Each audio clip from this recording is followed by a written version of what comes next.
Hello, everyone. I'm Nate Truex, and you're listening to the Herpetoculture Podcast. Smitty has his issues for sure. We'll leave that part in the episode, just the Smitty has issues. All right. Hello, everyone. Welcome back to the Herpetoculture Podcast. I'm your host, Nate, and today I'm finally joined by Jake Bratz of Long Live Reptilia and the Herpetoculture Network and Flippington. And am I missing anything else? Herpetoculture Podcast. That's the original podcast of the Herpetoculture Network. All right. Well, I finally had you on, so welcome to the show. Thanks, man. Thanks for having me. I appreciate it. All right. So as always, I'm just going to start off question with how do you first get into herps and how's your herpetoculture career progressed to this point? Oh man, how I first got into herps, it's pretty basic. Grew up as the nerd who just loved catching amphibians and lizards and stuff. And then I had a friend when I was probably about 5, 6 years old. His dad bred snakes. He had some local corn snakes and king snakes that he bred and worked with, and that was kind of my initial introduction into snakes specifically, and I just fell in love with them at about 7 years old. I caught my first snake. It bit me. I got in a lot of trouble, rightfully so. I picked up a snake that I didn't know what it was, and as you do when you're a small child. And for years and years I bugged my parents into letting me get a snake, and they would not budge until I annoyed them till I was about 13 or 14 years old. I can't remember. They finally let me get a snake, and the rest is kind of history from there, man. I always wanted to do this, always wanted to keep, and now here I am with an entire room dedicated to the stuff. And some might say way too many. I disagree, but such is life.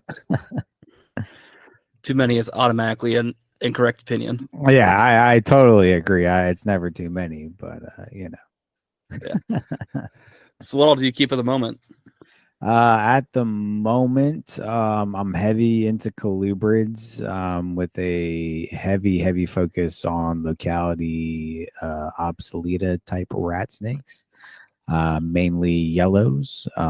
So a large portion of my collection is different localities of yellow rats.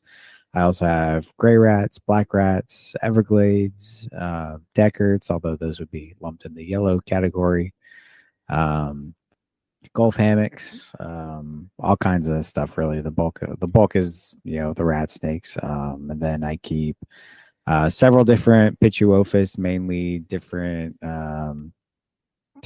species of pine snakes. That's the bulk of Pituophis I have, but I also have gopher snakes, some bull snakes, stuff like that. So quite a few Pituophis here. And then I've got some Nerodia. I've got some Barons racers, just a pair. I've got a pair of Barons racers and carpet pythons. And I think that's it. There it goes.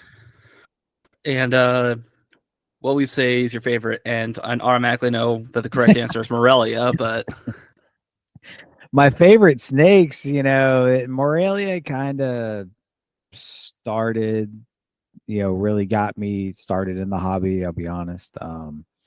If you know me from several years ago, I was pretty much just Morelia focused, and more specifically on poplin carpets. That's still the only Morelia I keep today.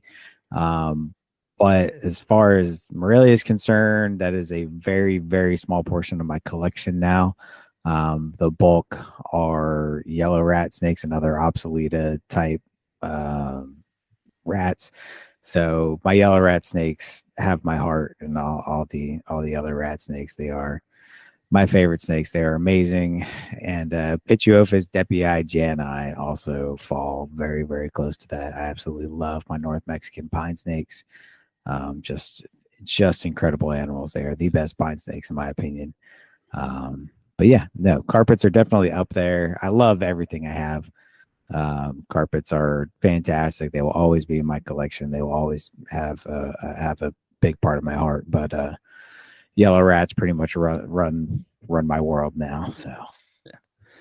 Well, we do live in America, so you do have the constitutional right to be wrong. That's very true. Yeah, a lot of people wouldn't agree with that statement, but that's okay. I'm allowed to have my opinion. Everybody else is allowed to be wrong as well. So, yeah. So, what type of carpets do you keep? Currently just Poplin carpets. Same. Yeah, well, they're all labeled IJ, but yeah, IJ Poplins. It's referring to the same place, so I don't get why people make a big hissy fit out of it. Yeah, no, I certainly don't. I don't. If somebody's talking to me about them and they say IJ, I'm not like, oh, they're Poplin carpets. Like, I don't really care to do all that. If somebody says IJ, I'll say IJ. Somebody says Poplin, I'll say Poplin. I say Poplin naturally, but that's just because what I've been accustomed to as of late. But that's not a big deal to me. But yeah, that's all I have as far as carpets are concerned. Now I've had coastals in the past. I had a pair for a while. Never got the jungle bug. Just wasn't my thing. Poplins really got me years ago, man. The first snake I bought the first carpet python I bought was sold to me as an IJ. And that's kind of what got me on the train. But once I learned more, I quickly realized that the snake I had was just some type of mix or a mutt, did not have that true IJ look to it. And such is life, you live and you learn. And that's kind of where I dove down the IJ / Poplin carpet hole. There was a period where my entire collection was Poplin carpets and one pair of coastal. I probably had, I don't know, almost 50 of them. But lost several animals due to a virus that ran through my collection that was very detrimental, and lost a very, very big part of my collection. And so that sucked big time, but it didn't kill the love for the species nor the hobby. So I kind of just stuck to a small group of what I have now. And yeah, I mean, Poplins, I got into them because of the untouchedness of them. There wasn't a ton of people working with them, at least back then. There's a whole lot more now.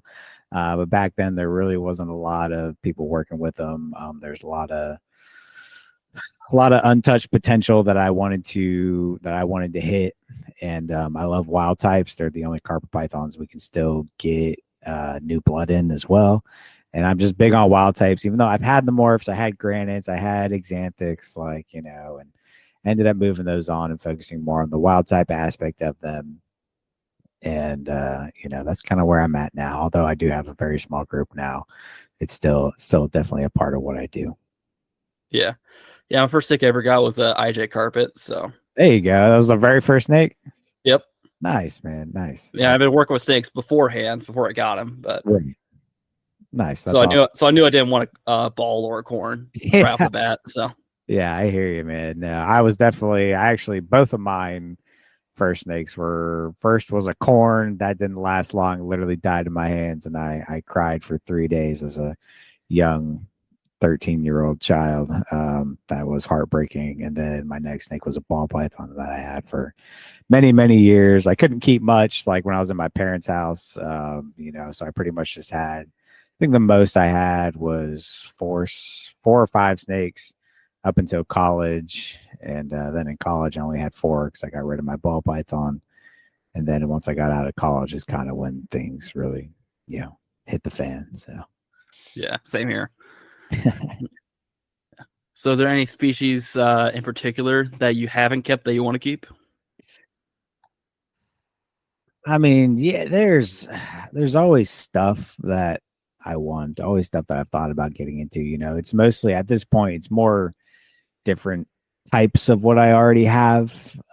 So like I would, I'd give anything to get my hands on some line pines. And Depii, as far as the Mexican pine snakes go. Would love to get into those, but it's just kind of hard to get on a list for those. Pretty rare species, and it's also just other localities of yellows. I'm always looking for different localities of yellow rats, and really whatever I can get as far as obsolete is concerned. And there's pythons down the road I would really love to get. But again, those are some larger species, so Bigger place needed. Yeah, definitely. I love Apodora. Those are just incredible snakes to me. But if I ever do, it will be when I have much more space, if that can ever happen. And then I'm also hopefully getting Ridley Eye in the semi near future. Those are the cave dwelling rat snakes. Really the only Asian species I have really any desire to keep. I'm a North American guy, Coluber guy for sure, but I love the cave dwellers. So possibly those in the near future. We'll see. And really, man, as it sits, I love what I keep. Everything I've got just brings me so much joy, and I'm really content with where I'm at. There's a few things I would like to add, as time goes on, but we might need some more space before we add some of those. So yeah. No, in that regard, I guess my collection is very similar to you in that I have a bunch of Australasian pythons and a couple of Western North American colubrids, then just one random South American dipstatid. There you go. What's the is it falsy? Yep. Nice. Yeah, right there. Somewhere. Very cool. I love falsies, and I really considered them for a while, but I was like, talking to Zach, he sent me a picture of his big adults, and I'm like, not right now. Maybe down the road. Those are another species I would love to have one day. Well, you already have the superior unicorn snake, so I do have Barons, so it's a close second. I'm okay with that for now. And Barons get pretty big too. They're not as bulky as a falsie, but they'll get pretty long. So they'll definitely scratch that itch for now. I really like my Barons. I've really enjoyed raising them up and watching them grow and turn into little monsters. They're fantastic animals. Yeah, I managed to get a look at Zach's place maybe like half a year ago, maybe a year ago. Nice. He wasn't there, unfortunately, at the time, but still got to see some of his bigger Barons. And they are big. So, you plan on adding Barons at any point?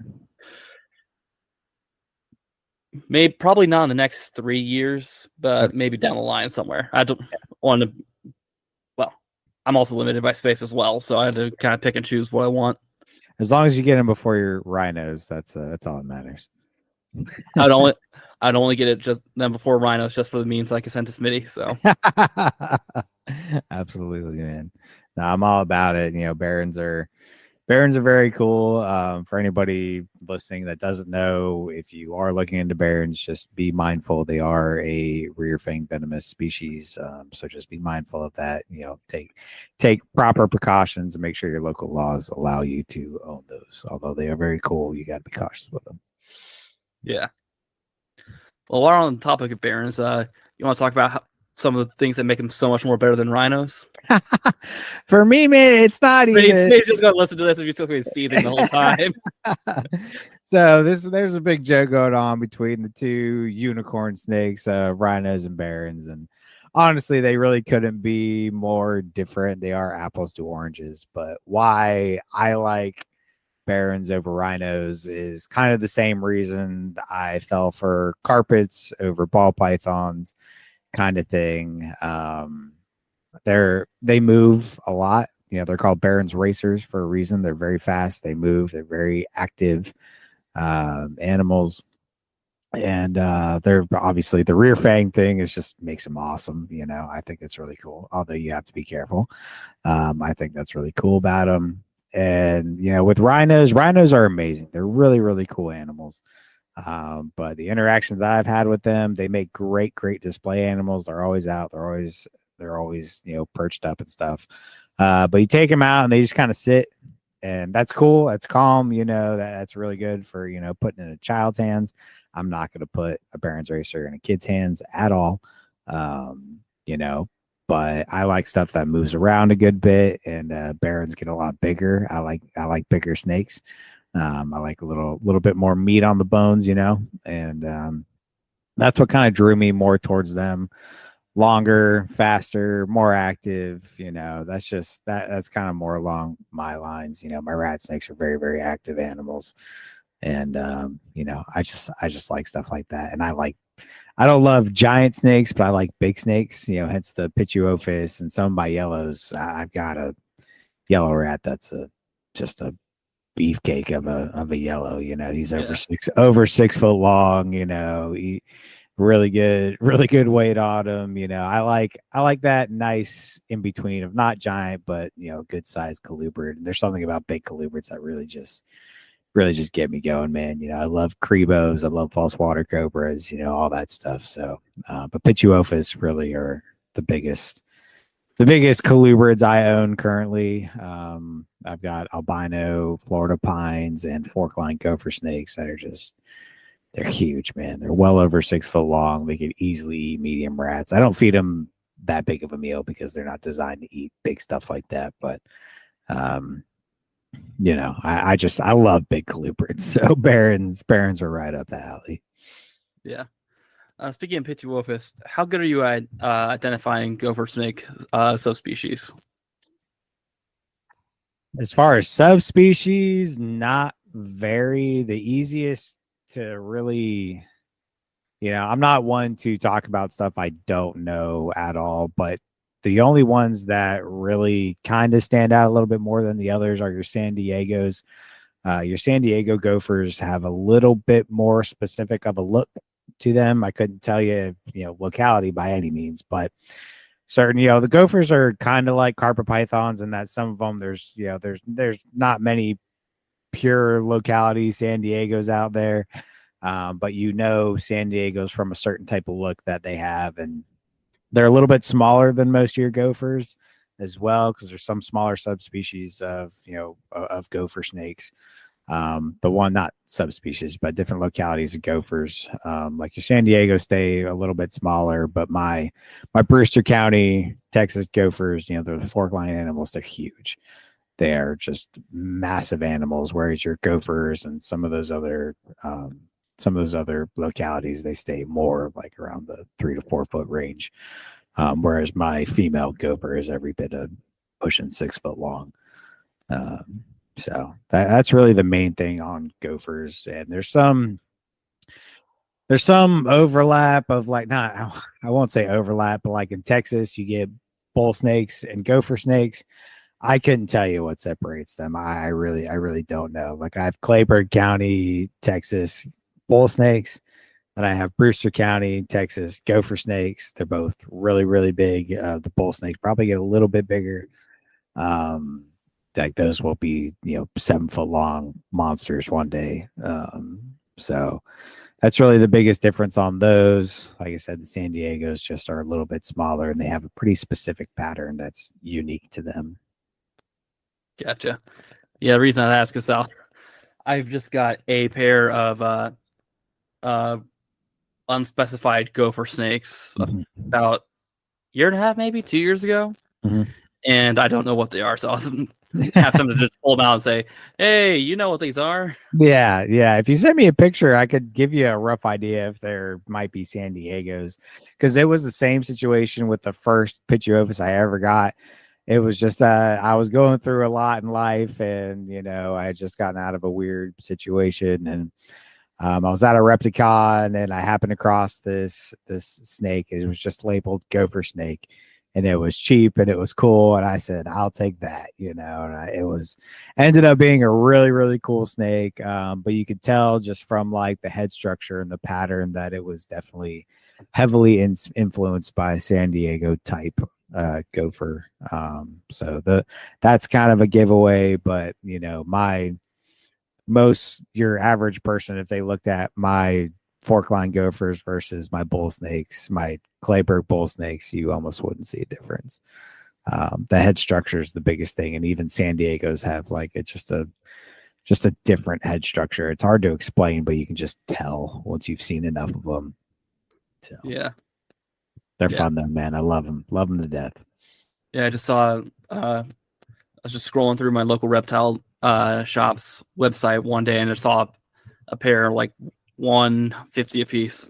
I was like, I got 300 to spare and a free enclosure. So There you go. That's the way to do it, man. You gotta do it. Picture ophis are just fun, no matter what you got, man. They're really fun snakes. they definitely are a lot of fun to eat because they're just so food motivated, man. Very, Like very food motivated. every time I turn on the lights in here and I come in here, I have basically some one slab set up to make a little cave.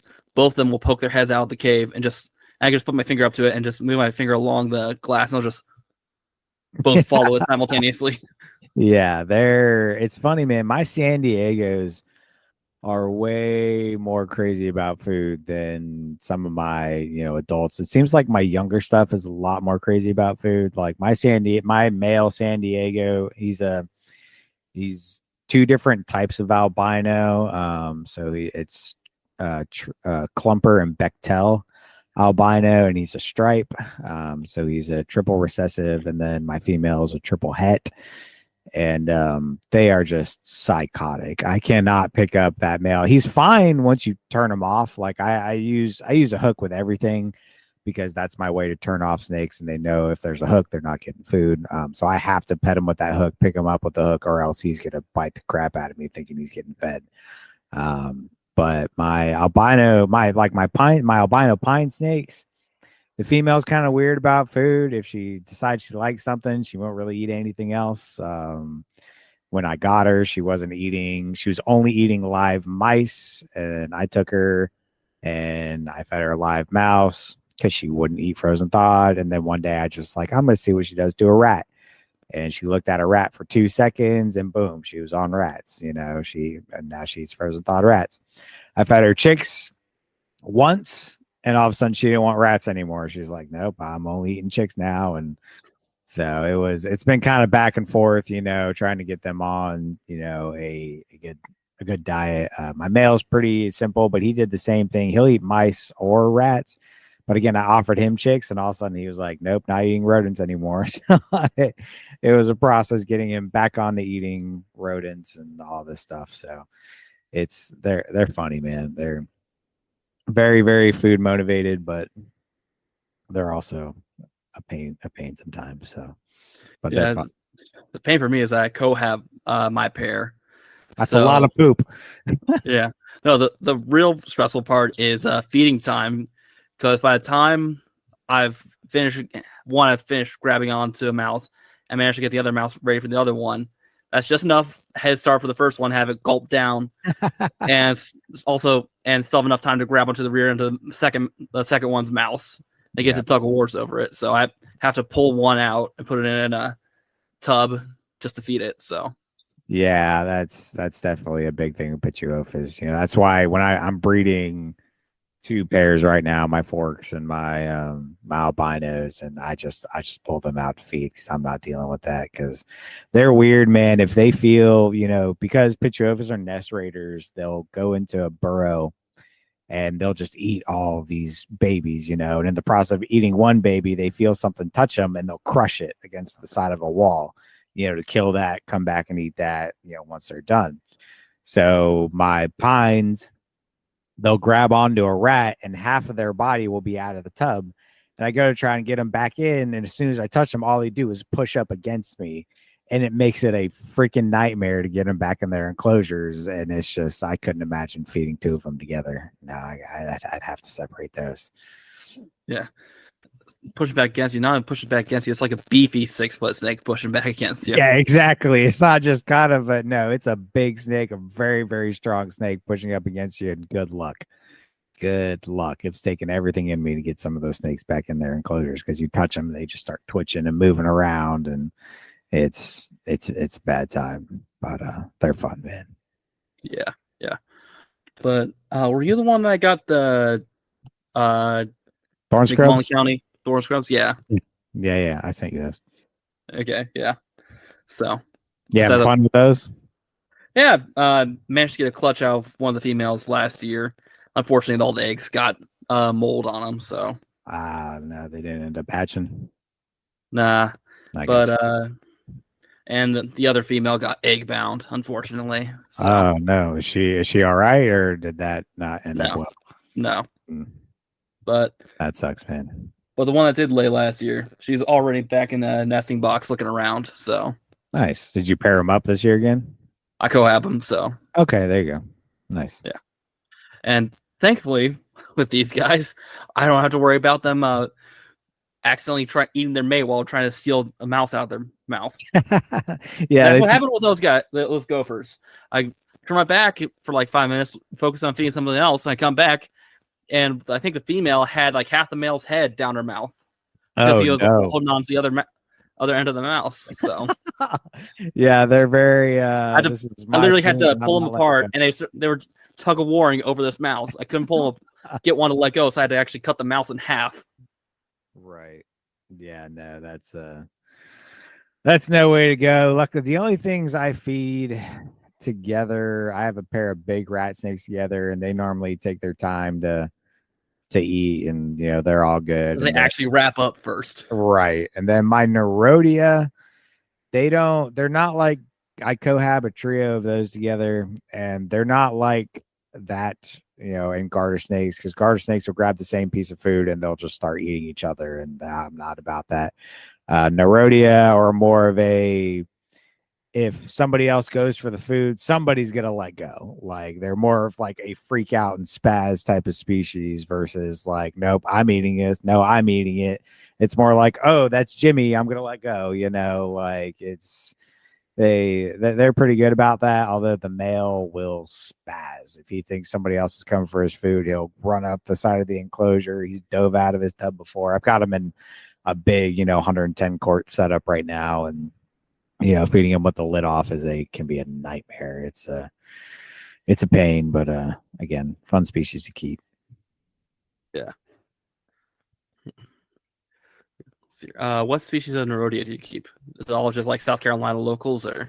No, I actually don't have any South Carolina locals. Is it because state laws about exotics, or about? No, natives. Yeah, I can have locals if I wanted to. I don't really want to deal with establishing my own wild caught individuals, because Nerodia, if you're gonna catch Nerodia and keep them, it is a little bit of a process to acclimate them and treat them for parasites, because Nerodia can be loaded with internal parasites because of the type of prey they eat. Frogs and fish. A lot of frogs, a lot of fish, so they're just loaded up. And it's one thing with a rat snake, I can deal with that. I've dealt with wild caught individuals with those. That's a pretty simple process. But Nerodia, they're high stress. They've got a lot of parasites, and it takes some time. So I've pretty much piggybacked off of Montross's success, Chris Montross of Dark Horse Herp. If you don't know him, y'all definitely should. But pretty much not pretty much, all the Nerodia I have come from him. I do have wild caught individuals, but they were established by him before I got them. So right now, all I've got is bandids and broad bandids. I've got Citrus County, Florida, Banded Waters. Really, really cool. That's the trio I keep.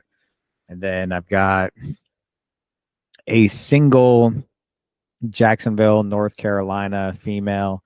I originally had a trio of those. One of them died very, very early on, because that's the other thing with water snakes, is if they're older, it's hard to acclimate to a new environment a lot of times. So the smaller of the three passed on me early on, and then the male kind of slowly went downhill. I'm not really sure what happened with him, but he's no longer with me either. So I've just got the single Jacksonville, North Carolina banded. She's a really cool individual, really, really calm. I like to put her in people's hands just to see that not all Nerodia are complete psychopaths. So she's really cool. And then I've got Dixie County, Florida bandits, which are some of my favorites. My female is really, really cool. She's really calm. My male is very shy. He stays hidden all the time, doesn't like being touched. So I've got those as a pair. Then I've got a pair of Ponchatoula, Louisiana broad bandits, which are very, very pretty broad-banded water snakes, but they are very, very feisty and they stink very, very bad. I'm not Oh, it's sure. all Nerodia, but No, dude, I'm telling you, I've handled hundreds on hundreds of Nerodia. They're some of my favorite snakes. I catch every single one I can in the wild. And, I handle the ones I have. Something about those ponchatulas, I've never gagged from musk before ever. And I've been musked hundreds on hundreds of times, dealing with these colubrids, in the wild and in captivity. It is what it is. It's not bad. But there was one time I had these ponchatulas. I had, two or three of them together because I had more at one point. I moved some on and I had one other pass. And so I'm down to just the pair. But I had them in a holding tub while I cleaned their enclosure. And I opened up this tub to the most absurd smell that I have ever had the pleasure of smelling in my entire life, and I almost threw up. It was so bad. I'm not even exaggerating. It was horrid. So that's they're a different beast. I don't know what it is or why, but my God, it is terrible. So yeah, they're cool though. They're a lot of fun. Yeah, the only species of Nerodia I would consider keeping, me personally, is unfortunately probably illegal for me to keep because they're federally protected. It's Lake Erie water snakes. So the Lake Erie's, yeah.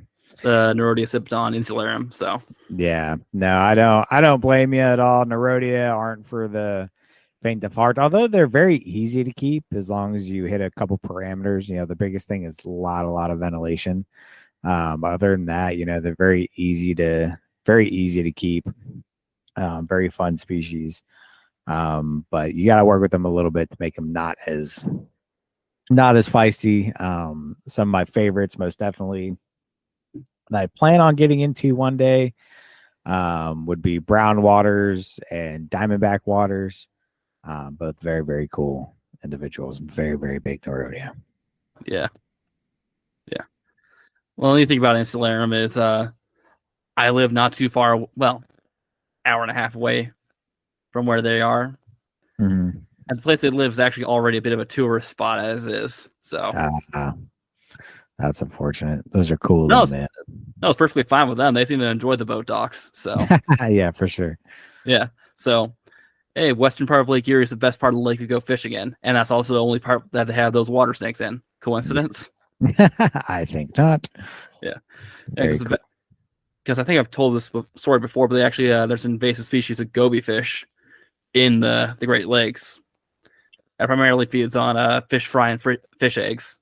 Yeah, of the native species, and they've actually done studies on stomach content of these guys, and they found that oftentimes up to 90% of their diet is the invasive goby fish. So nice. Well, that's a good thing. They eat those suckers a lot. So, but the thing is, I've never been able to find these in the wild. Just haven't really had a chance to go up to Kelly's Island. But of all people, my mom, who hates snakes with a passion, she was just up at Kelly's Island just for like a weekend with my getaway weekend with my dad or whatever. And I was away somewhere at the time. And she just kept sending me pictures and pictures of these breeding balls of Nerodia on the island. I was so jealous. I hear you, man. A lot of people who don't care to see snakes see some of the rarest stuff out there, man. It's wild. Yeah. So, have you ever kept or ever considered keeping any types of lizard? Yeah, I've definitely kept some lizards in the past, not a ton. So actually the very first reptile I ever had, so my parents, as a very young child, they wouldn't let me have a snake. But they could deal with geckos. So I had leopard geckos growing up. Pretty much my entire childhood, I had leopard geckos pretty much to scratch that itch. It was never, not gonna say it was never enough. That makes me sound like a prude. I loved my leopard geckos to death. They were amazing, but I always wanted a snake because that's just where my heart was. But I had leopard geckos growing up pretty much my whole life, and then once I was able to keep snakes, my last leopard gecko passed away of old age, and never really got back into them. And then I spent About 6 months in Texas at a college. I lived there and I helped maintain I won't say very, I helped maintain a colony of about 40 to 50 leopard geckos, not leopard geckos, crested geckos and a couple leopard geckos. And so I definitely have experience keeping those. And they're cool. I like leopard geckos. Or crested geckos. I really like gargoyle geckos. Those will be on the radar eventually. I really really like gargs. But we had, the person I was with at the time was a big gecko head, and she had a ton of cresteds, and so those are cool. And then when I moved back here, it was all snakes. And then a few years ago, I got a pair of, not a pair, I think I got 3 or 4, I can't remember. It's 3 or 4 cave geckos that were really cool. I really, really enjoyed those. Really, really cool species. But once I moved into the house I'm in now, I pretty much only had one space dedicated to reptiles, and I started running ambient on all the colubrids, so I didn't have to worry about heat. And the cave geckos did not do well in the higher ambient temperatures. So I moved those on to Justin. I believe Justin ended up sending them to Brendan Meyer. Yeah, well, like one of those fundraisers, right? Right, exactly. It was one of I can't remember what it was. Where I got the thorn scrubs from. Yeah, I think it may have been those. I can't remember how that went down, but yeah, Brendan ended up with them, and I'm not sure Brendan still has them now or not. But yeah, the cave geckos are really, really cool. I honestly wish I could keep them. I just, right now with the room, I don't want to keep stuff in my bedroom personally. I like keeping all the reptiles in one space. So I'm pretty much stuck to stuff that works in a 77 to 80 degree ambient. And most of your gecko species are not about that. So at least the gecko species that I like. So, yeah. And then I had a bearded dragon when I was younger. Definitely not my cup of tea. So I don't like stuff that, I put lights in a lot of my, include like my cages. I have lights, but I'm not big on stuff that absolutely needs exactly this type of light or it's gonna die. And that is not really my thing.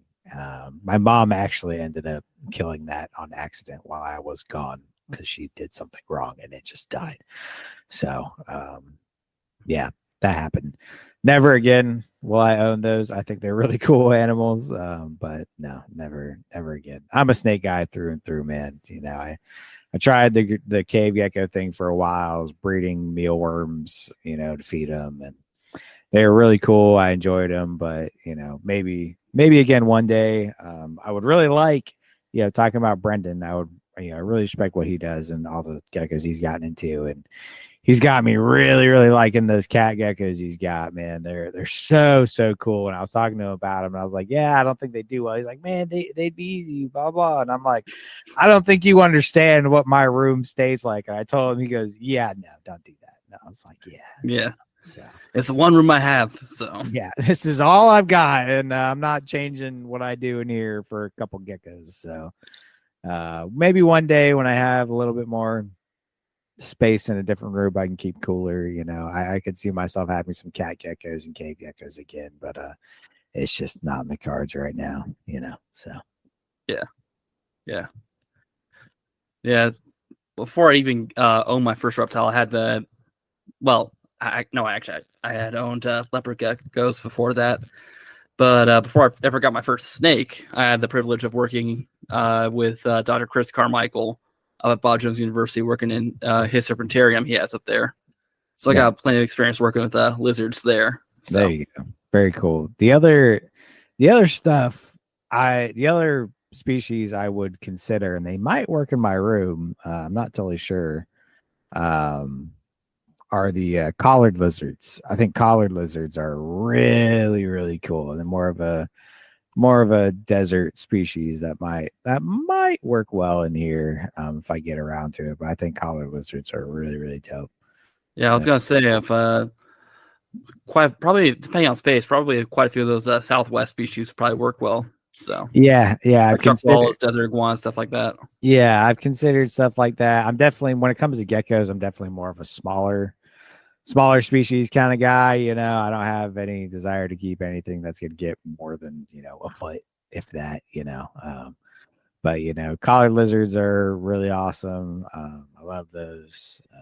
So we'll see, maybe one day, but again, it's all in time, man, and the only thing that might happen sooner than later is oh god, the species name is eluding me at the moment, but I got a buddy. Basically, these geckos, they have parthenogenic eggs. They're all parthos, they're all females, and they just lay eggs. And that unironically doesn't really narrow it down that much, but yeah, I don't know a lot about geckos, and for some reason I cannot think of these at the moment. But I'm probably gonna get some of those, mostly to have for feeders, because some of these baby rat snakes need a small meal, and some of them only want lizards. So I'll probably get a group of those from him eventually, but we'll see. I'll say, you live in South Carolina. You probably have tons of Mediterranean geckos running around your house every night. Not tons, actually. At least where I'm at, I really don't see them where I'm at. You go to Smitty's neck of the county, you kind of see some. Then you go south a little bit, you'll see some, but it's nothing like Florida. You don't see the Mediterraneans or the browns nearly as much around here as you do in like Florida. They're definitely here. I've definitely seen them, but they're not nearly as prominent as they are in Georgia and Florida. Yeah. Smitty's actually got a group of Mediterraneans in his garage that like to hang out. It's funny. You'll watch us if we're doing THP. When I was doing it more over there, you'd see us just kind of looking up. It's because we're watching the Mediterraneans grab moths off the wall and stuff. They're pretty cool. But those are really, really neat geckos. Yeah. I thought if I ever opened up my own reptile park, a display species I would like to keep is those paradise flying snakes. Oh, yeah, dude. Those are cool shit. Yeah. But I would purposely collect, I don't know, go down, visit a buddy down south sometime, grab as many Mediterranean geckos as I can. Yeah. Have a really big, 8 foot tall, about 15 foot long, 5 foot deep enclosure set up. Yeah. Naturalistic, all that stuff. Have all the insects in there. Just throw a bunch of brown anoles and geckos in there, just so the snakes could feed themselves all they want. There you go. That would be the move. The browns and the Mediterraneans, just get a big group of all of them and just let them go buck wild in there, man. It'd be pretty cool. Yeah. So, what inspired you to start flipping tin? Oh man, I don't know. It was field herping has been such a big passion of mine for a long time. I got my start into I'll say herpetoculture with more field stuff than captive keeping, and it's always been such a big part of my life. And as of the last several years, it's become more and more through pretty much late high school, basically from when I could drive and I could road cruise. I've been herping pretty regularly. I got more serious about it in college, and then post college I got really serious about it, and as of the last few years I've gotten really, really serious about it. And me and my co-host, Skylar, he's the other host of Flippin' Tin. We've herped a lot together. He's gotten really, really into it, and he's become one of my best friends, not just in the hobby but just in life. Him and I have become very, very close, and we just kind of wanted to start a podcast together, and so we talked and spitballed some ideas, and where we saw lacking is the wrong word, but where we saw a blank space was a focus on field herping. And so that's kind of why we decided to put the focus on that. It was because as far as podcasts are concerned, there's really none that focus on it and make that the priority. I know Eric Burke tried it for a little while. I'm not sure what happened with it. It kind of fell off, and he was trying to do a field herping thing for a while, but I don't know if it really took off or what happened with that. No shade to Eric whatsoever. But it was just kind of one of those things. We both were really, really passionate about field herping, and we saw not necessarily a need, but again, a gap in, herpetoculture about, a show dedicated to that. And so we decided to, make that the priority of the show that we wanted to do, and it's so far, it's turned out really, really awesome. It's been so much fun. And it's inspired me to go herping even more than I already was. So I've been out in the field a ton this year already. Several trips have already happened. Several more trips planned. Working on finding every species in South Carolina, which is turning out to be quite the task. I've got the large majority knocked off, but I've still got 11 or 12 species I need to find, which are going to be difficult, but not impossible. So it's been a lot of fun, man. Flipping 10 is awesome. I look forward to every single episode. Same with THP. I love THP to death. That is the first show that's kind of started the network, and we love doing that. And Flipping 10 has just been a new outlet for me to really, me and Skylar, to really geek out about field herping and get more people pumped about it. Because there's this. I feel like it's becoming less common, but there's a lot of people that keep and don't herp, and then there's a lot of people that herp and don't keep, and a lot of those guys kind of look down on captive keeping, and as such, I don't blame those guys for feeling that way, but we want to bridge the gap between the two and know that it's okay to do both, and because we're both very.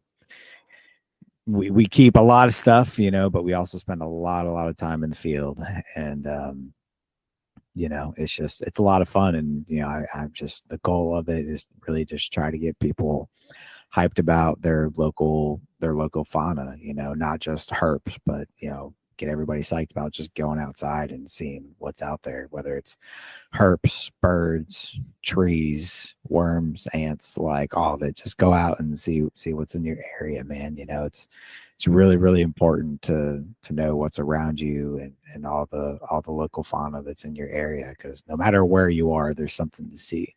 Whether you're down here in the Southeast, South Carolina, South Florida, you're out west, you're up north, there's always something to see. And we want to push to go see it and protect it, as best we can, because there's every day places are getting destroyed and habitat is getting obliterated, and we got to enjoy it while we have it, and we got to fight to keep it. So yeah, the more we can do, the better off our local fauna will be. So that was the goal with it, is just to get people outside and psyched about finding herbs. It's not just in your bedroom. You're not going to find anything sitting in your snake room. So get out and find some local species, man. A lot of fun. Yeah. So you said your first way you really got into herps was herping. So you start.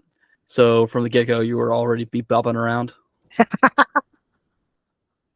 Yes, from the get-go. That was always, man, before I even had even leopard geckos, I was, my mother was just an animal lover.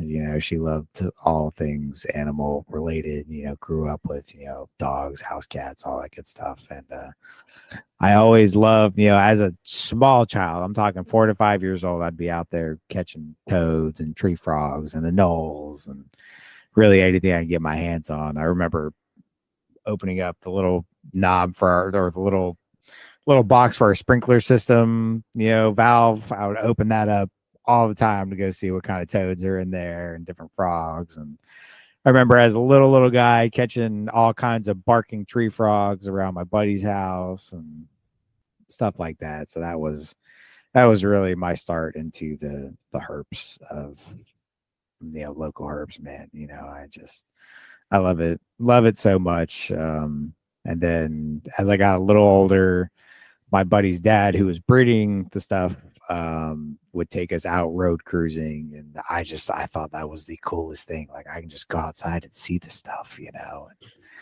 So as I got older and started being able to drive, I'm like, all right, time for me to do this. And, it was all downhill from there, man, all through, I'm a big fisherman, and in college, we would fish all these freshwater ponds around my neighborhood, and doing that, I put down my fishing rod to go catch a water snake that was, in there, and all kinds of stuff, man. Middle of class, we'd be outside, measuring trees, and a black racer's running by, and I drop everything what I'm doing to go catch this black racer, and it's just Good luck. Oh no, I make it happen, man. I miss a lot of them, but I've caught just about as many as I've missed. So I go after them usually. Usually the first one, if I'm on a trip, I'll go after the first one, catch it. It's my obligatory black racer. Then the rest I just let go on their way because it's more hassle than it's worth. Yeah. And more blood because good God. Yeah. On a more serious note, why haven't you made some beat bopping merch? Some beat bopping merch, because I don't know why. All it took was one episode for beat bopping to become a thing. But good God. It is a thing when you do it for like 50% of the episode. I did. I said it a lot, and I realized that, and I've tried to cut down on those, but now it's like everybody's just railed me with that one, man. So just embrace the meme. Yeah. I'm sure Justin will make a shirt about it at some point. But I'm gonna shy away from it as long as I can. And I've really tried to cut back on saying it through the episodes. Now everybody else just says it instead of me. So just an entire chat log full of it. Oh yeah, pretty much. It was that one episode. I was just so stoked to get it going. I was said it way too much, and everybody just ran with it. And yeah, actually, my buddy Joe Rosa, let me grab it. He sent me a present. I want to show you.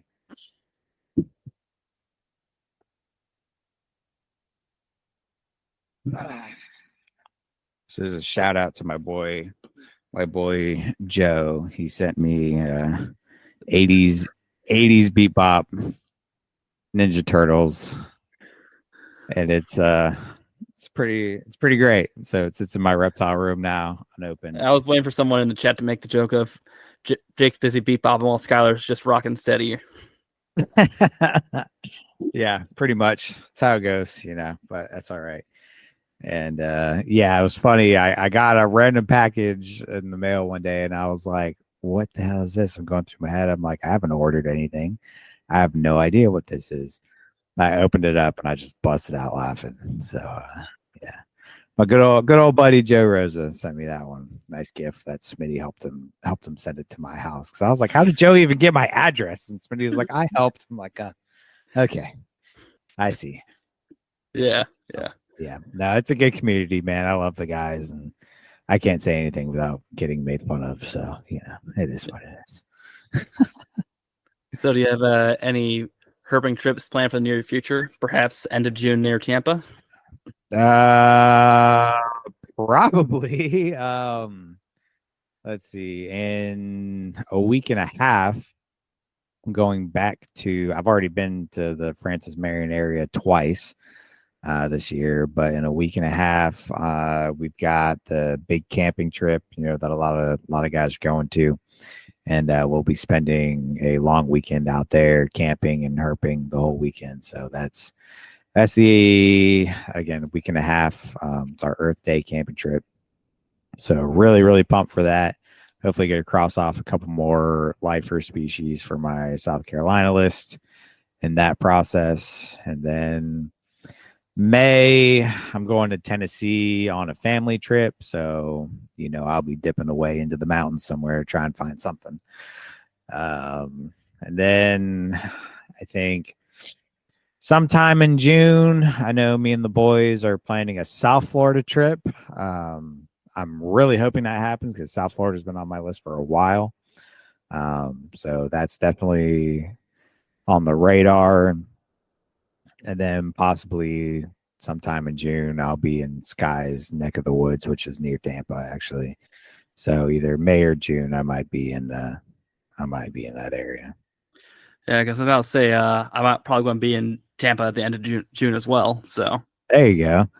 Okay, you got Croc Fest going on the 29th. Nice. yeah, That's so at Zoo Tampa. yep. Good stuff, man. So That'd if you be awesome. want to, if you have enough money to try and get a crocodile skull auction to go to, so There you go. That'd be sweet, man. yeah, That's really cool. I might have to look into that one. yeah, That's cool. it's kind of cool going to the last one, last summer one. Back, I was at St. Augustine back last summer. Yeah, I And they love just had, yeah, and they just had a bunch of cool stuff on auction. But unfortunately for me, there was a lot of that was locked into only Florida residents. Like they had a bunch of like preserved Galapagos giant tortoise eggs auctioning off. Dude. Wow. So like a bunch of tortoise eggs have gone bad that they preserve, but because it's a federally protected species, you can't take it across state lines. Even though it's a dead egg that can't do anything. That sucks, dude. Dang. And whereabouts are you at? What state are you in? It's a state all South Carolinians hate with a passion because it's so much better than South Carolina. You're in Ohio, aren't you? I knew you would guess right the first. God damn it. Yeah, that's it. It's not even South Carolinians. It's Beaufortonians. You Ohio people like to come down the Hilton Head and Bluffton and Beaufort. It's like you're home away from home. There's a bumper sticker. And what raised the average market value of your houses? Yeah, very much so. Thank you very much. Sorry for bringing some class, but yeah, we definitely need that. But yeah, no, there's literally bumper stickers that you'll find in like local shops that just say "not from Ohio" on it. It's funny.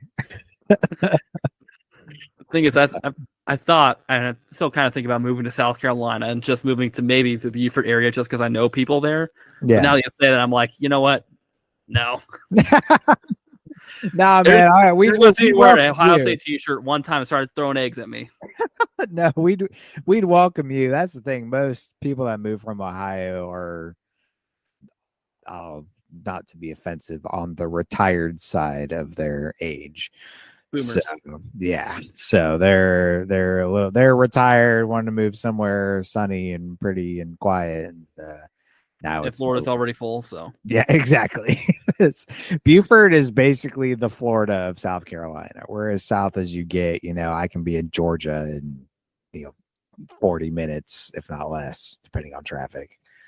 Yeah, the thing was, I think I told you I was going to Bob Jones all the way up in Greenville, and even then, they just particularly hated Ohio in particular. So. There wasn't because Ohio was moving down there. I think it was due to the labor price spike of 1865. But yeah.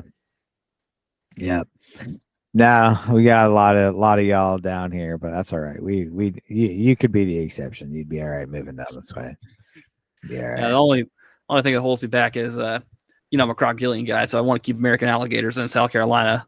From what I heard, is just terrible when it comes to trying to keep an American alligators. So you just got to get a permit. I think I forget what exactly the license is, but I've heard it's not that hard. I actually know a croc guy down in South Carolina. He's telling me, it's like, yeah, you can only get one up to 3 foot long. Then you have to turn it over to someone else, the authorities or something like that. So, is that for American alligators specifically? Yeah.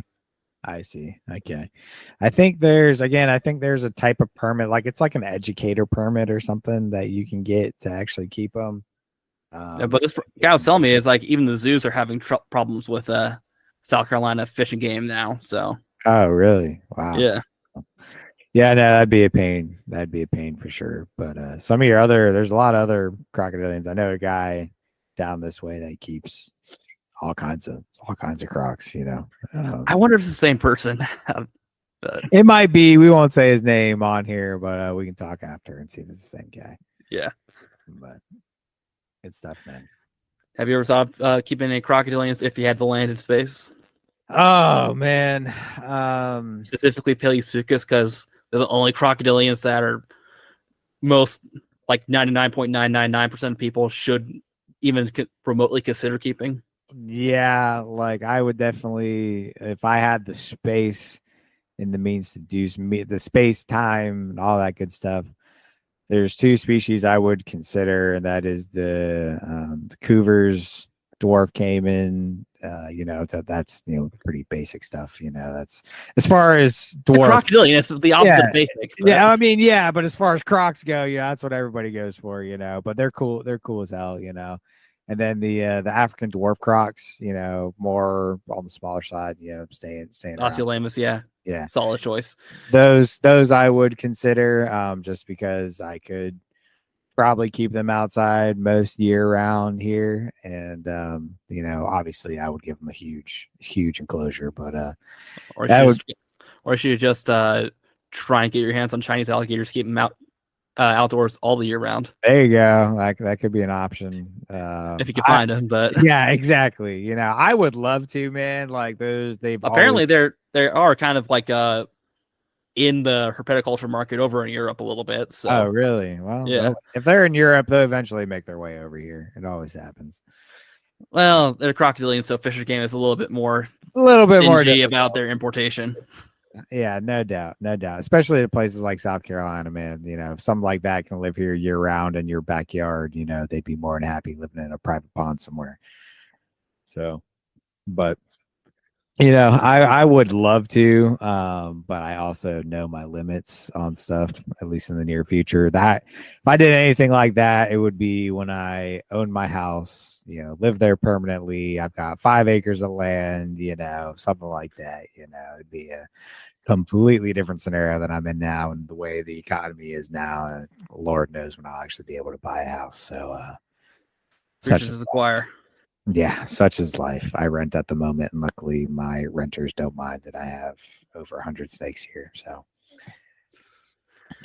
yeah, beggars can't be choosers. So I'm gonna take it for what I can get. Well, Smitty has a house. Try and talk him into getting Paleosuchus. Oh, good luck. Good luck. I know he would, but just just space and time and all that good stuff, man. Crocs are a whole other ball game, man.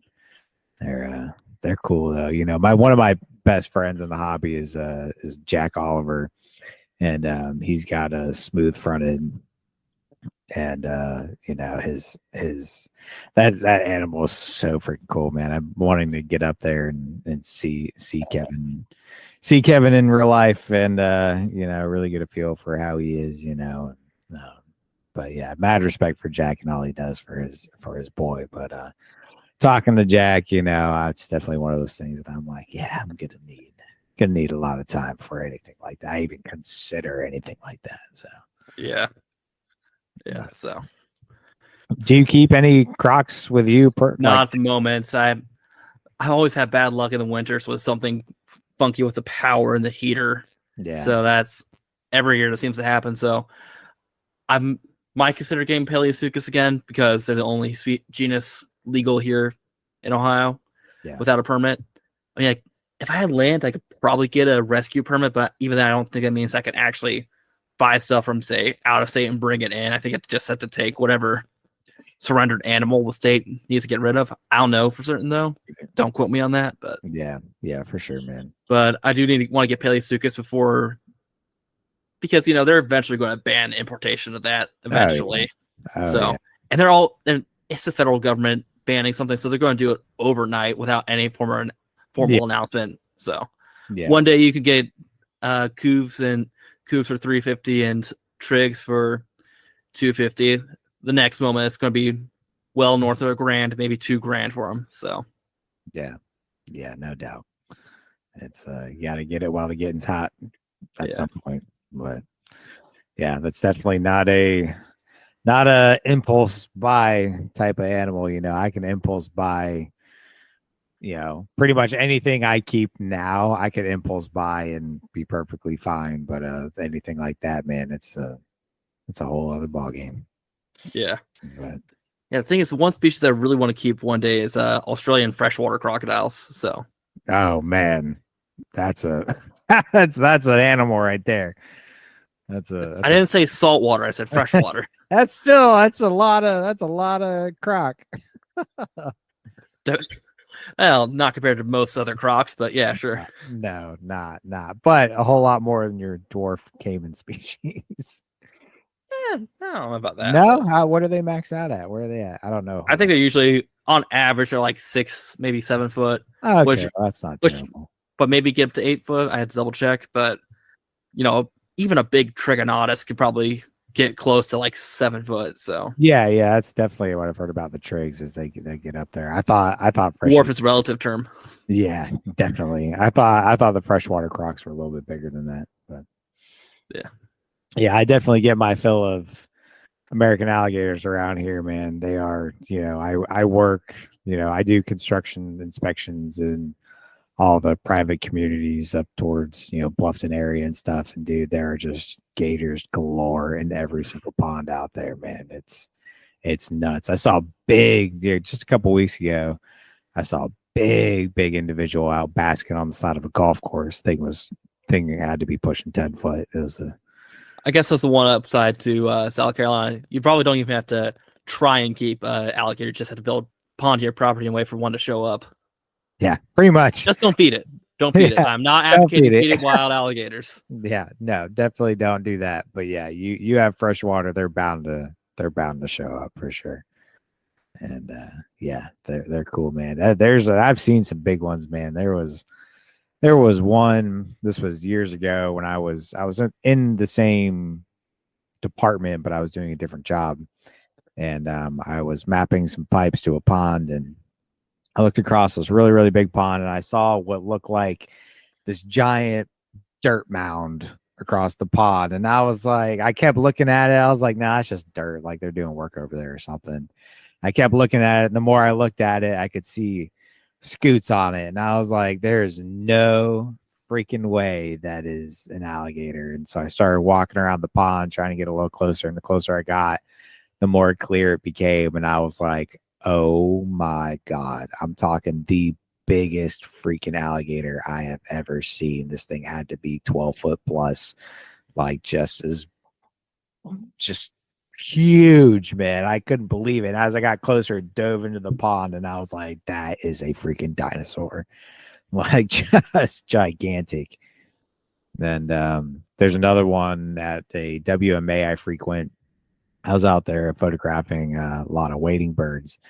And I was standing at the edge of this. I was on a cross dike, and I was at this area where the water flows under the cross dike, and just surfaced this. I didn't see the whole body, so I don't know exactly how big, but this head was just like as big as the table I'm at. The head alone was 4 feet long plus. Looks like a little motorboat. Yeah, dude was missing an eye, like just gigantic. And I was like, oh my God. They're so cool, man. They are so cool. Any of that WMA specifically, I go there. If I need my gator fix, I'll go there and I'll see as many as I want, and everywhere. But. Yeah. Well, nowadays, thanks to irresponsible people, you can probably check off 2 other species of crocodilians by going to South Florida. So, yeah, that's actually one thing I do want to, we are going to look for if we go to South Florida. I know obviously the freshwater crocs are out there. What's the other species? I'm not familiar. Freshwater crocs, you mean the American crocs? Yeah, American crocs, not freshwater crocs, American crocs. Again, I don't know my crocs that well, but yeah, American crocs. Yeah, cutest, yeah. Yeah, what's the other one? Apparently, there's an invasive population of speckled caiman down there. So. Yeah, I've heard of that. I think those are a little. They're kind of like very localized. Yeah, a lot harder to find. But I know the Americans, you got to go to specific spots for the American crocs, but you can see them. But it's right next to a campground, so yeah, so that's definitely a possibility on those. There's plenty of footage of them just like basking on boat docks and stuff like that. So yeah, they're cool, man. I really hope to see those if we actually make the trip. Like me, my buddies want to see all the weird, exotic stuff, that's invasive. I'm like, I just want to find an Everglades rat snake. Like, that's all I care about. Everything else is just a bonus. I just want to find a slightly different version of this yellow snake that costs like $30 on Underground. I'm telling you, man, it's people make fun of me all the time for it, but man, those things get my juices flowing, baby. I want to find rat snakes and water snakes. That's what I'm going for. I want to find green water snakes. I got to find green water snakes in South Carolina, even though that's one of the rarest snakes you can find in South Carolina. We do have them. I know I can find them. It's just a matter of if and when. But definitely more common in Florida. So hoping to find those. And then even like true Everglades are hard to find, man. Most of the rat snakes you see down there are just kind of really nice looking yellow rats, but they're not that true like orange, red Everglades kind of deal. But hoping I can see one. Yeah. And of course, yeah, American crocs would be dope. So just a little side tangent, just a little rant about Aussies for a moment. Yeah. As a guy who's in multiple Facebook crocodilian groups, I'm so sick and tired of Aussies just all the time going like, well, Australians are the best because they're big. And that's it. That's it. They're huge. We win. Like, also, they go into salt water. It's like, well, Niles and Orinoco's also get big. Well, yeah, but they also go into salt water. Americans get decent size to go in salt water. Yeah, well, also Australians are the better. Yeah. Well, yours can't handle even the slightest cold front. Yeah, well, they're better because, mate. Yeah, no doubt. I can't argue too much with them. The salties are friggin' nuts, man. But they're This comes from a guy who drove a salty all the way from Chicago to Houston. So that's not a big one, only 6 foot at the time, but not a. That's still big enough. Gee whiz. That's cool though, man. Yeah. It's interesting walking into a motel room within a crate and people just look at me walk to the door, wondering what's in the box. Don't worry about it. What's in the box? What's in the box? Yeah, I had that when I was moving. Yeah, obviously it wasn't a croc, but when I was moving from Texas back to South Carolina, I had, a whole collection of snakes to move back. And it was in the middle of winter, so I couldn't just leave them in the vehicle, overnight. So we had to take out a little rolly cart and stack all of my cages on these things and just cover it up with a blanket. And it's like, all right, go in through the back. Don't say anything to anybody and nobody will know. And, yeah. That's what we did. Yeah. Yeah. But I also was doing that in the middle of winter as well. It was February. Oh, yeah. It was February 2020, but like a few days before the Super Bowl happened. Before the Chiefs won the Super Bowl, and then all the craziness of 2020 happened, and the terrible years that followed. Thank you, Chiefs. Yeah. Thank you, Chiefs, for placing this Mahomes curse on us. Yeah, I think that reign is coming to an end, but we'll see. We'll see. Yeah. We got Jordan Love on the horizon, so things are turning around. CJ Stroud's a better threat, but yeah, CJ Stroud's pretty nasty, but yeah, we'll see. So what are some of your dream places you've always wanted to herp but haven't got a chance to yet? Oh, I know it's probably a long list, but yeah, that's definitely a list. As far as North America is concerned, I'd love to get out to West Texas at some point. I heard South Texas a good bit when I was living out there. Definitely want to go to West Texas. Arizona's probably the biggest one next, as far as like Western stuff goes. Arizona, I would go to Arizona before I went to West Texas personally. You should listen to my latest episode, but the one right before it then. Okay, yeah, for sure. I'll definitely check that out. That's definitely, probably highest priority is getting to Arizona at some point. And, some of those other areas, Arizona, Montana, Colorado even, I would really, really like to get out that way and herp a good bit. And then, anywhere in South America would be amazing. I'd love to get out that way. And then listen to my latest episode. Definitely will. That's definitely high priority. But listening to episode of South America. Nice. South America, obviously, but yeah, I'll definitely. Showing shit, but Definitely be checking that out, man, for sure.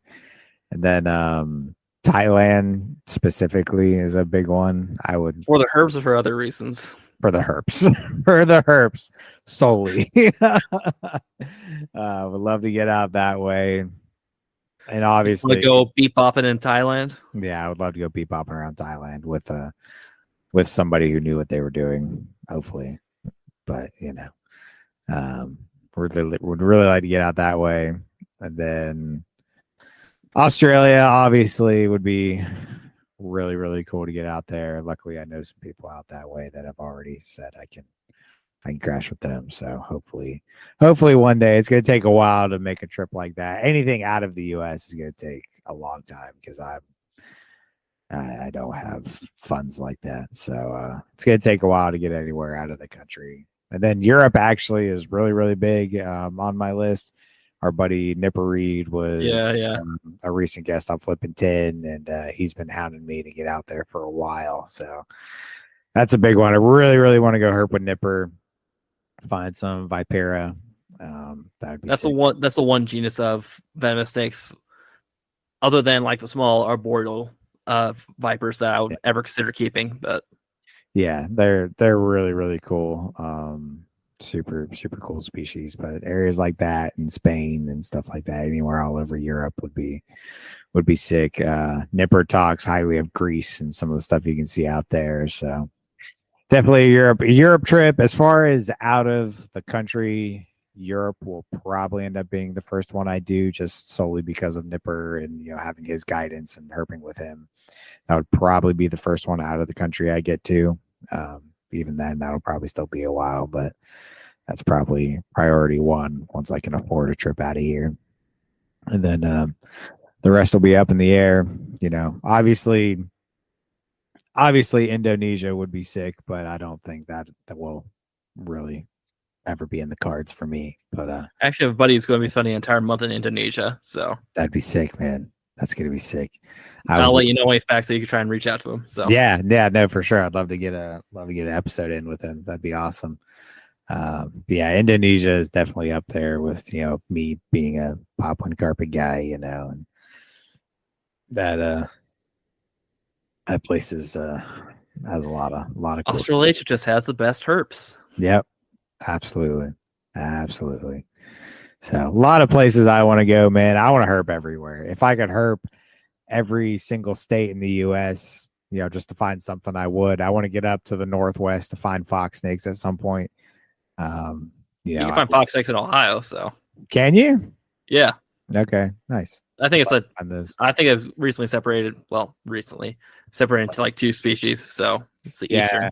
Yeah, you've got the easterns and the westerns. You guys have easterns in Ohio? Yeah. Okay. Interesting. I keep the westerns personally. I've got a pair of western fox snakes from Nebraska. Definitely would like to find the easterns. I know some of your areas in like Minnesota and Wisconsin will have them. So, and my home, I was born in Wisconsin, so holds a special place for me out there. And I'd love to go out there and find some cool stuff. I thought you resemble Charlie Barons.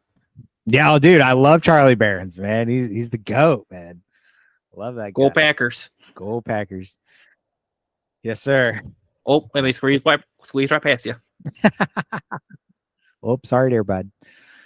Yeah, no, I'm at least you're not from Illinois. No, I'm definitely do not associate me with Illinois at all. I thought you were a big Bears fan. We will end this podcast right now, my friend. Don't even go there.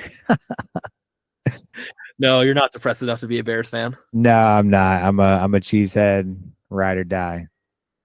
And so yeah, man. Yeah, I want to herp everywhere, man. The US is definitely not. I definitely want to knock out a bunch of US stuff first. I'm a big rattlesnake guy, so I definitely want to find some of your Western species. Yeah, I was gonna say herp all 50 states. Does that include Alaska? No, not that one. I was gonna say I think they only have like wood frogs, and you could find those pretty much everywhere else. So yeah, no, not that. Anywhere I can find snakes, that would be the goal. Yeah, not Alaska. So not Ireland. No, probably not.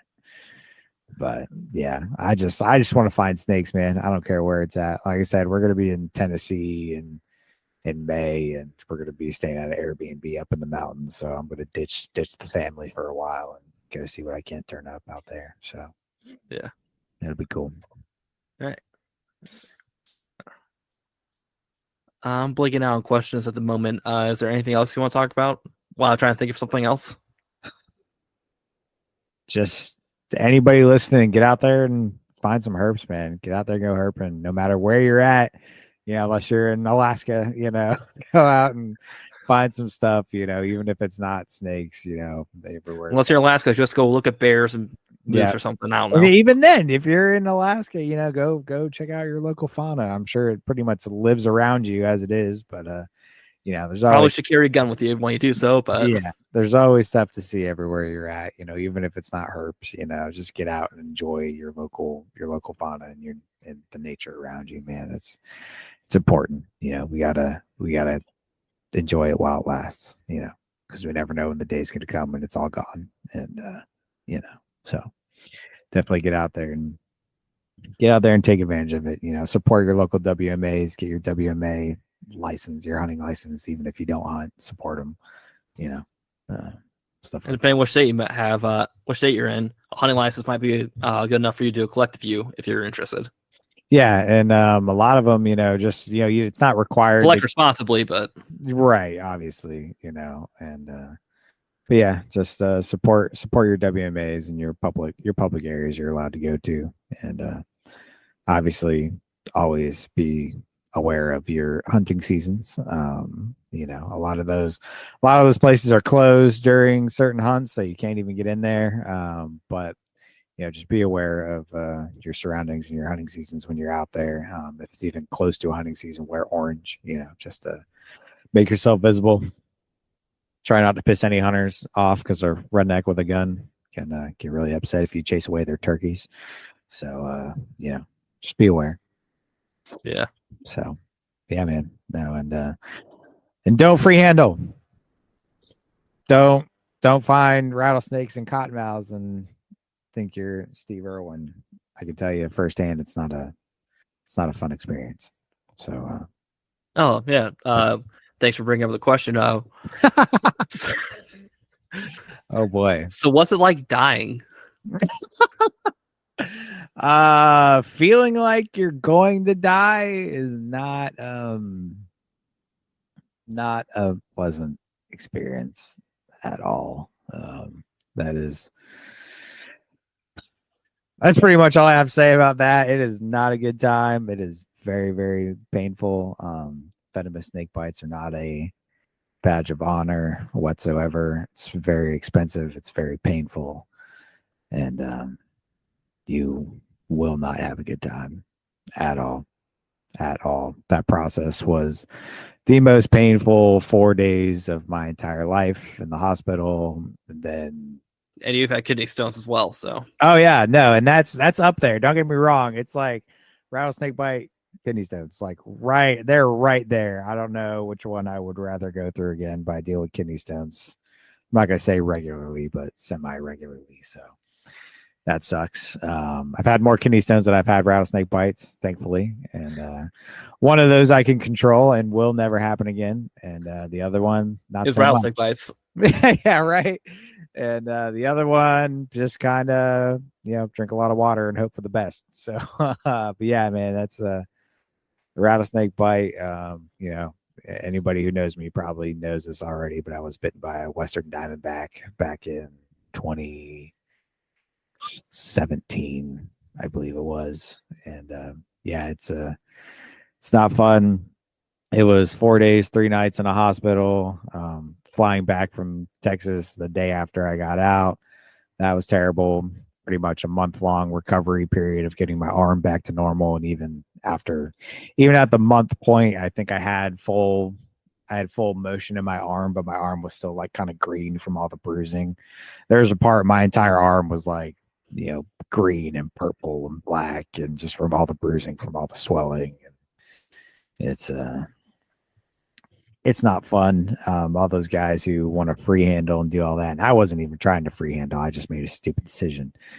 And, all those guys who free handle, they're going to find out one day. And they're going to learn the hard way. That's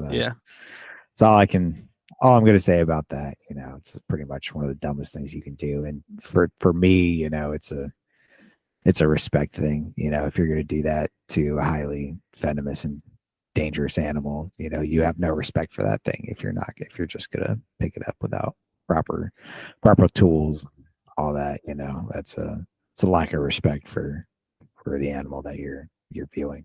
And so they'll learn, though. They figure it out. You hear that, folks? Real quick. Yeah, you hear that, folks? Bebop responsibly. Yeah, bebop responsibly, please. Got you to say it. It'll happen in the blink of an eye. You won't even know what happened until you see 2 little pinpricks in your thumb and you realize you just messed up bad. So, yeah. I do not recommend it. Do not recommend it whatsoever. So. Well, I can't think of anything else off the top of my head to talk about. So, thanks for coming on the show. Yeah, man. Thanks for having me. It was fun. Appreciate it. Haven't been on a lot of podcasts, so it's always fun to be on somebody else's show. So I appreciate it. All right. Thanks for coming on. Thanks, man.